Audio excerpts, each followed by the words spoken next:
Rouhani Bahrain তাহলে এত বড় একটি স্থপতি যিনি সারা বিশ্বে নাম করেছেন, চাঙ্গি বিমানবন্দর থেকে শুরু করে পৃথিবীর অনেকগুলো বিমানবন্দর তিনি ডিজাইন তৈরি করেছেন, তিনি কি করে আসলে এত বড় একটি ভুল করলেন? হ্যালো ভিউয়ার্স, কেমন আছেন সবাই? আমি জুলহাস কবির আবারও হাজির হয়েছি নতুন আরেকটি ভিডিও নিয়ে।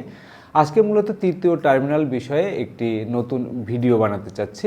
তৃতীয় টার্মিনাল নিয়ে একটি বিষয় এরই মধ্যে একেবারে সোশ্যাল মিডিয়া সহ বিভিন্ন জায়গায় সয়লাভ হয়ে গেছে। সেটি হলো তৃতীয় টার্মিনালে এই যে সিলিংটি ভাঙতে হবে এবং জানতে চেয়েছেন কেন আসলে এটি ভাঙতে হচ্ছে। মোবাইল নেটওয়ার্কের বিষয়টির কথা বলা হচ্ছে। সেটি করতে গেলে কি আদৌ এই তৃতীয় টার্মিনালের সিলিং ভাঙতে হবে কিনা? প্রায় 22,000 কোটি টাকার একটি প্রকল্পে কিভাবে নকশায় এরকম একটি ভুল হলো, সেই বিষয়গুলোই আলোচনা করব। সেটির সমাধানের পথ কি এবং আদৌ এটি ভাঙতে হচ্ছে কিনা। বলা হচ্ছে যে ভিতরে যখন প্রবেশ করছে তখন মোবাইল নেটওয়ার্ক যে সিস্টেম বা কমিউনিকেশন সিস্টেম সেটি নাই। একটি এয়ারপোর্টের টার্মিনাল যখন পরিচালনা করতে হয় তখন কিন্তু সেখানে নানা ধরনের নেটওয়ার্কিংয়ের একটা বিষয় থাকে, বিশেষ করে ইন্টারনেট ব্যবহারের ক্ষেত্রে বা মোবাইল নেটওয়ার্কের ক্ষেত্রে বড় একটা কার্যক্রম কিন্তু কর্মযজ্ঞ সেখানে চলে। সেই ক্ষেত্রে কিন্তু সাধারণ যে কোনো স্থাপনার তুলনায় এখানে নেটওয়ার্কটা একেবারে শতভাগ নিশ্চিত করতে হয়। সে কারণে আমি যদি বলি যে বাংলাদেশে এখন প্রায় 40টির মতো এয়ারলাইন্স অপারেট করে থাকে, তাদের সবার আলাদা আলাদা নেটওয়ার্কিং সিস্টেমের মধ্য দিয়েই কিন্তু তাদের কমিউনিকেশনটা করতে হয়। ফ্লাইটের একেবারে ডাটাবেসগুলো যেগুলো একেবারে বোর্ডিং দেওয়া থেকে শুরু করে বা চেক ইন থেকে শুরু করে তাদের এয়ারক্রাফট ছাড়ার আগ পর্যন্ত হেডকোয়ার্টারের সঙ্গে যোগাযোগ, এখানে বোর্ডিং পাস দেওয়া, সিভিল এভিয়েশনের নিজস্ব নেটওয়ার্ক এবং এয়ারলাইন্সগুলোর নেটওয়ার্ক, আবার পরিচালনার অপারেটর যারা তাদের একটা আলাদা নেটওয়ার্ক, সব কিছু মিলাই কিন্তু এখানে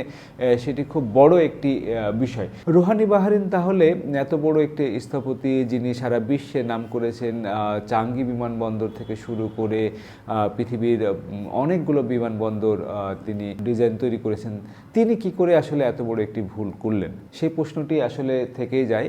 সেইটি কি আসলে তার ডিজাইনের কোনো ভুল, নাকি বাংলাদেশের এটি যখন নির্মাণ হচ্ছে তখন এটি কোনো একটা কারণে চোখের আড়াল হয়ে গেছে? সেই বিষয়টি কিন্তু আমাদেরকে আসলে খুঁজে বের করতে হবে যে আসলে কোনটি। সেই বিষয়টি খোঁজার চেষ্টা করছিলাম। সেই ক্ষেত্রে আসলে এখন পর্যন্ত একেবারে কংক্রিট কোনো উত্তর পাওয়া যায়নি। এটি কি ডিজাইনগত ভুল, নাকি যখন এটি নির্মাণ করা হচ্ছিল তখনকার ভুল?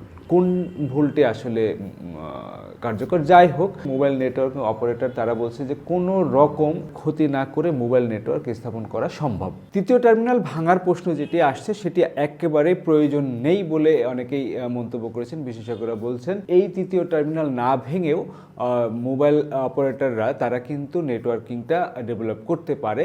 কিছু কিছু জায়গায় যদি ভাঙতে হয় সেটি হয়তো ভাঙা লাগতে পারে। সিলিংয়ের যেখান থেকে ক্যাবেলগুলো আসলে টানতে হবে, এই জায়গাগুলো ছাড়া আদার্স কোনো জায়গায় কিন্তু টাচ না করলেও সেটি সম্ভব। বাংলাদেশের ইতিহাসে বা বাংলাদেশের এরকম বড় প্রকল্পের ক্ষেত্রে আমরা যেটা দেখেছি যে বিভিন্ন অজুহাতে বিভিন্ন কারণ দেখিয়ে সেই প্রকল্পগুলোর বাজেট কিন্তু বৃদ্ধি করা হয়। এই ধরনের কাণ্ড যেন তৃতীয় টার্মিনালে না ঘটে সেই দিকটাতে যেন সচেতন থাকা হয়।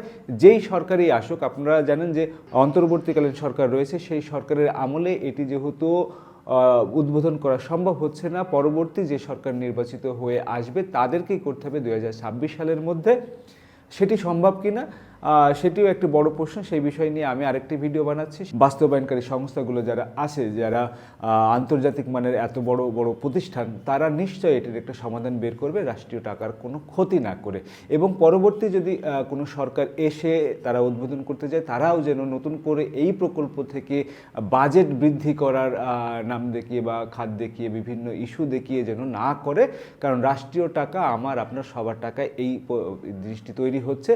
অলরেডি আমি যেটি জানি বা বলতে চাই সেটি হলো বিশ্বের অন্যান্য টার্মিনাল নির্মাণের ক্ষেত্রে যে ধরনের ব্যয় হয় তার তুলনায় অনেক বেশি ব্যয় কিন্তু এখানে করা হয়ে গেছে। অর্থাৎ আর ক্ষতি না করে, আর কোনো বাজেট না বাড়িয়ে এটির কিভাবে একেবারে সর্বনিম্ন বাজেটের মধ্যে রেখে এটির সমাধান করা যায় সেই পথেই নিশ্চয়ই সরকার হাঁটবে। সিভিল এভিয়েশন কর্তৃপক্ষ সেই সমস্যার সমাধান খুঁজে বের করবে।